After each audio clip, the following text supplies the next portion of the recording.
everyone, and welcome back to Winter 89 Colors. My name is Melissa, and I am here today to share an update on Project Mythical Minis. For those of you who are new, welcome, thank you. Make sure to hit that like and subscribe button.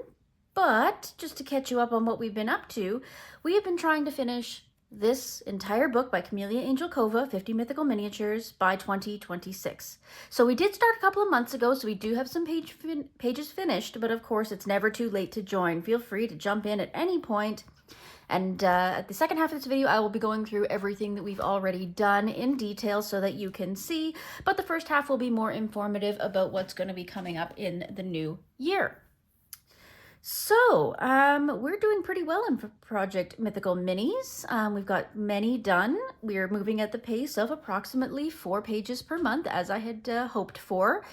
I ended up going accidentally a little over on December. I had planned to only do 2 or 3 in December, but I got so excited that I picked 4 anyway, so I guess that's the trend that we're going to continue. And then if we need a break at some point, or if we start falling behind, it'll be easier to catch up in the end because we'll have less to do at that point. So that's very exciting, don't you think? All right, so I've started having to really keep track of things and get organized. Otherwise, I'm going to forget where we're at. Ah, we lost a sticker in Mythical. What is going on? Oh my goodness. All right, well, anyway. All right, so to make it really quick and simple for those of you who are only here because you want to catch up and you have other things to do, this is what we're going to be doing this month. So the one that I had picked for my pick for January is number 51. That's the Cave Door. The one that the random picker picked is number 50, the Hippogriff. And then the 2 that were voted on were number 18, the Qilin, and 52 Atlantis, and I will show you those. But that's the quick overview. If any of you would just want to screenshot that and buzz on out of here, you're welcome to. But otherwise, I'm going to go back and start doing this whole thing in detail for you. Alrighty? Good. Okay, so far, these are all the ones that we have done. So that's 1, 2, 3, 4, 5, 6, 7, 8, 9, 10. We've done 10 so far, and that leaves us at 20% complete-ish, 20-ish% complete. So that's very, very, very exciting. I'm so glad that we're moving at this pace, and I hope that you're not having too much trouble keeping up. If you're having problems or if anything's bothering you, please let me know. Please contact me and, you know, let me know what your concerns are. But otherwise, I'm just going to kind of motor on along and keep going. So I have gone and I've picked my pick for the next couple of months as well, so that way they don't accidentally get picked by the random picker when I want them for the next few months coming up. For example, I picked May, as it's May. I picked one for that. I picked one for February. I picked one for April, and I picked one for March, and I picked one for June as well. So at least my picks are out of the way and taken care of, so if the random picker picks them, I can delete them, get them out of the way, and then we don't have to worry about them. So the ones that are coming up that we need to do, that have been chosen. No, not those ones. This one. You guys voted, and this was one of the ones you voted for, and this is the Qilin. And it's number 18 in the book if you've numbered yours. So it's a really beautiful picture of this beautiful mythical. These are supposed to be extremely gentle and benevolent creatures. I know that much about them. I need to do more research, and I'll make sure that I give you guys some more information on this creature, as it's not a well-known one. You'll notice I've kind of been skipping the lore on some of the more well-known ones. If you want me to do every single one, let me know. But any of the more obscure ones I'm curious about, so I've been giving you guys some information on it because I think that that's very interesting. So this is the Qilin. I think that's how you pronounce it. If I'm wrong, let me know. And that is going to be the first pick for January. Nope, that's a different one.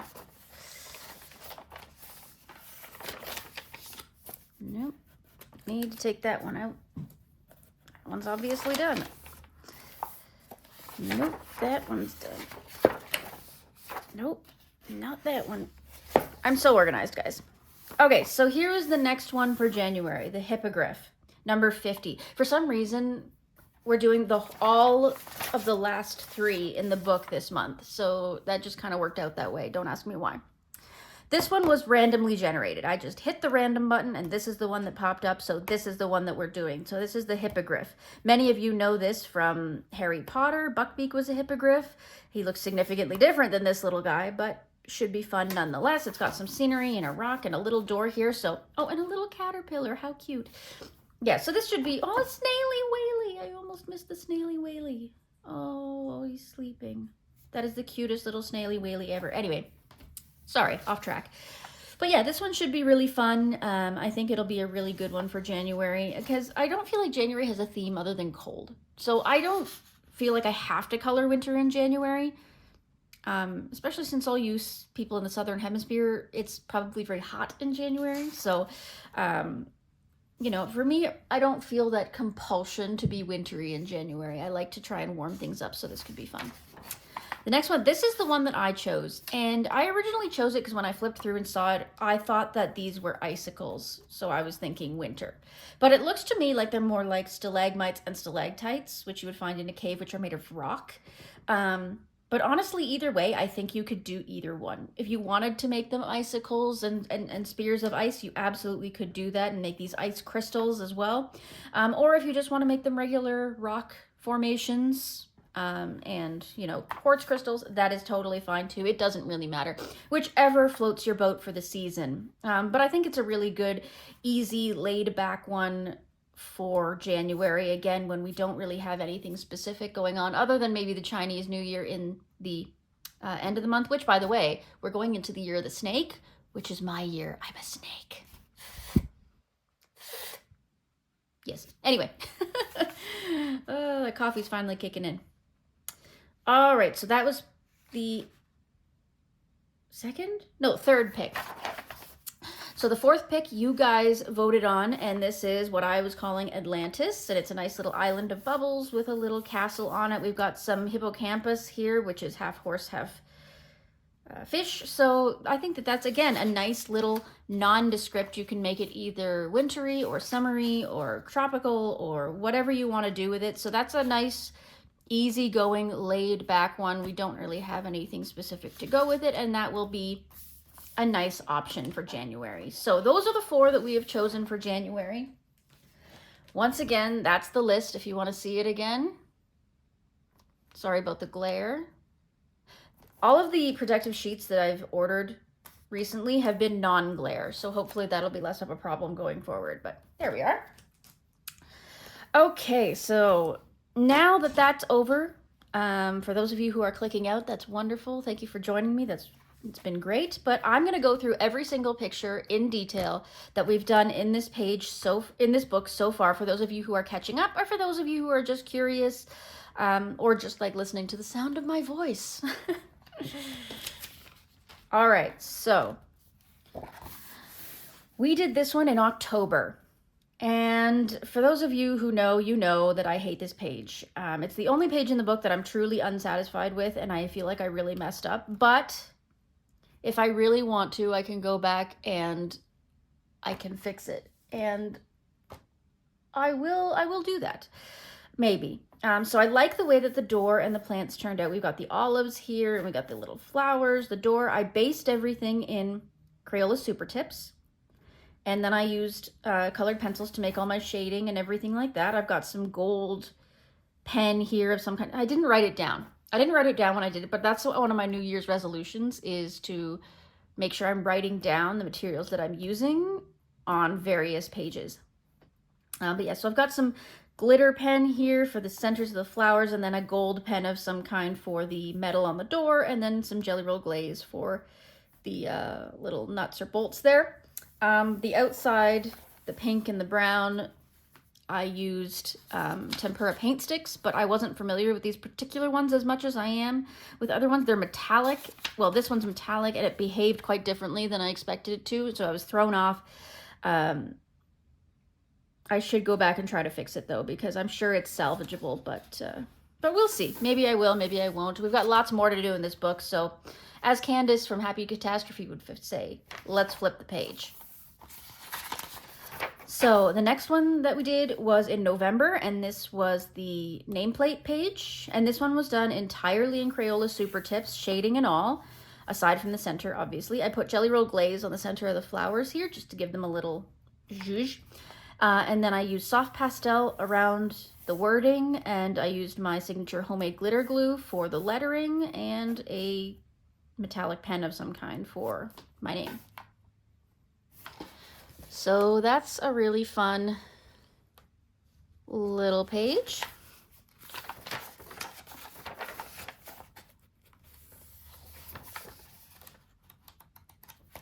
The next one we stumbled upon is from December, and this is the Sea Serpent. This one is a video up on the channel if you want to see it. The background is oil pastel. And then we have Ohuhu alcohol marker for basing everything else, and I used Crayola crayons for all of my shading, and I outlined everything in Guangna Super Golden markers, and I also have glossy accents or dimensional magic, I forget which, on the eye. You can see there, but you can see all the lines are nice and shiny. Really fun little page. I love doing backgrounds. It's becoming one of my favorite things to do, is to figure out how to do a background with different mediums. It's a heck of a lot of fun. So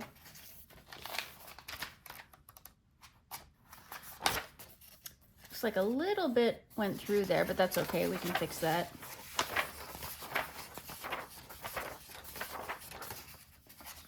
So we've still got quite a bit to cover. So this is the first one in the book that I did before Project Mythical Minis was a thing. And the background is soft pastel. I based and shaded everything else in Ohuhu alcohol markers. I've got some glitter pens for accent, and then I used glossy accents or dimensional magic on the eyes. Pretty simple, but highly effective. I like the way the hair turned out. I think it's really fun. But yeah, so that was the mermaid, and that was whatever the month we started was. I don't remember. I'd have to go back and check, but yeah. Okay, and then the next one is from November, and that was the centaur. I ended up doing mine extremely autumnally, which, you know, is obviously an option. I based everything in alcohol markers. I'm not sure which. Looks like possibly A-beers, but hard to say. And then I also shaded everything with Crayola crayon. This was the page that showed me that I could in fact do that. That's an option. And then from there I became a little bit happy to do it more often. So I've got some different glitter pens and dimensional magic or glossy accents on different things, but mostly it was just the alcohol marker and the crayon. I was just so excited about that that was the main basis of the page.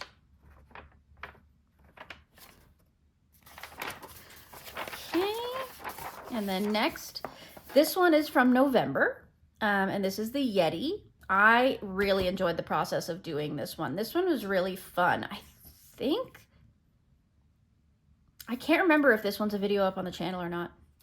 I want to say it was, but maybe it wasn't. I don't remember. But either way, this was one of my top 10 favorite pages of the year. It was in the last, my top 25 video, if you want to go back and check that out. But the background is acrylic paint. This background is Brute Funer pencils. I based everything else in alcohol marker, and then any of this really rainbowy stuff is all the Brute Funer pencils. All the shading is Brute Funer pencils. And then I've got all kinds of different glitters, both homemade and pre-made all over for the ice, the snow, the water, all that kind of stuff. And then of course, dimensional magic or glossy accents on the eyes. This was a really fun page, though. I really enjoyed doing it. So if I didn't do a video, I'll have to do one similar at some point. Make sure to comment down below if there's anything specific you want to see. Keep in touch. And here's the next one, and this one was one of December's as well. This is the Harpy, and this was also done with Ohuhu markers, or was it Grabby markers? I think it was Grabby markers, actually. Grabby alcohol markers, and then I used crayon on the top for shading. I covered all the lines using acrylic paint pens. I used a Simp Tap marker for the background and then put glitter on top for fun.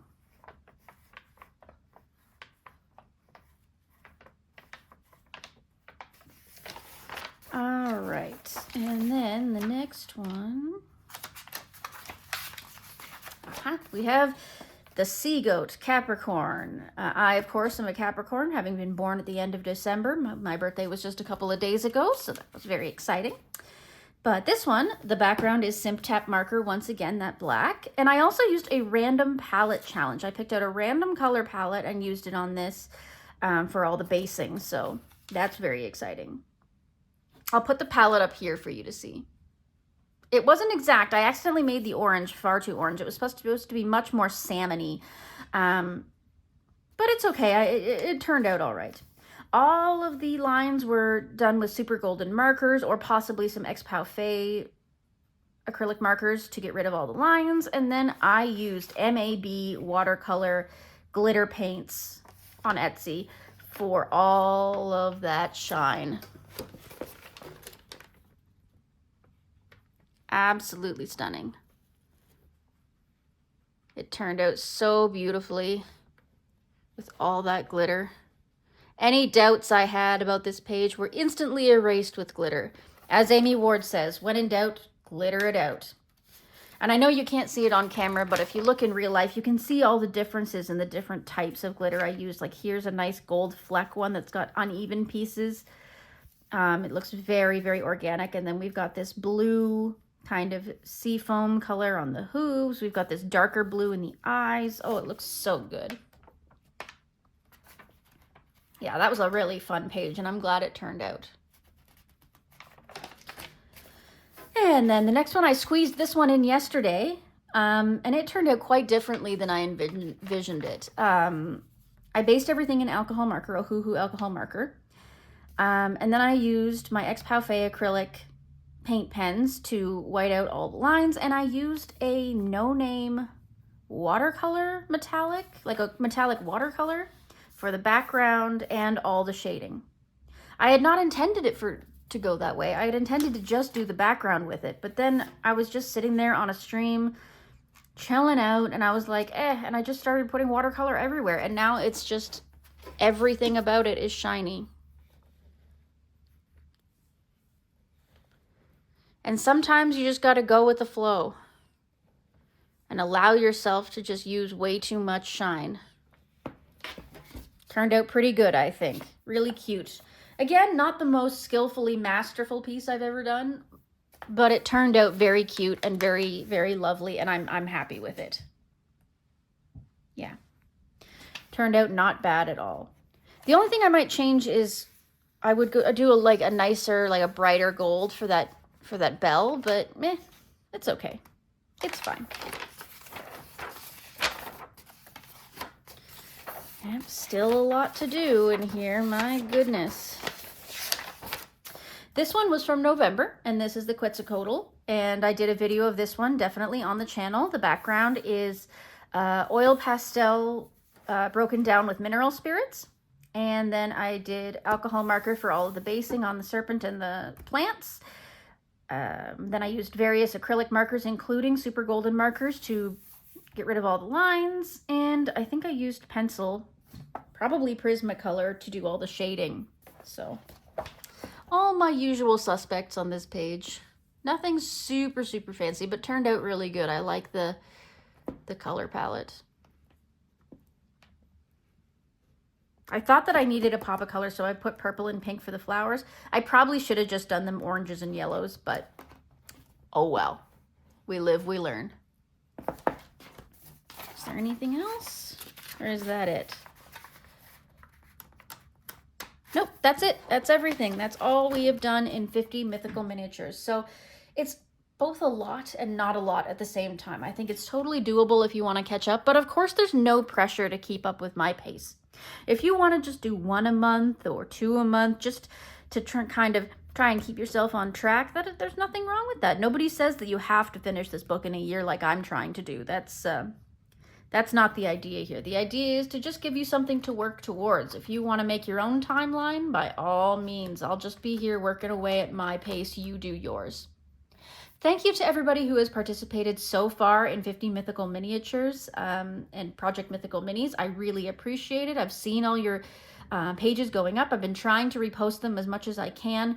I do love all the work you're doing. It's absolutely fabulous. It's been a really fun year so far, and I'm looking forward to the full next year with you coming up in 2025. Thank you so much. Make sure to like, subscribe, comment, and I will see you in the next one. Toodaloo!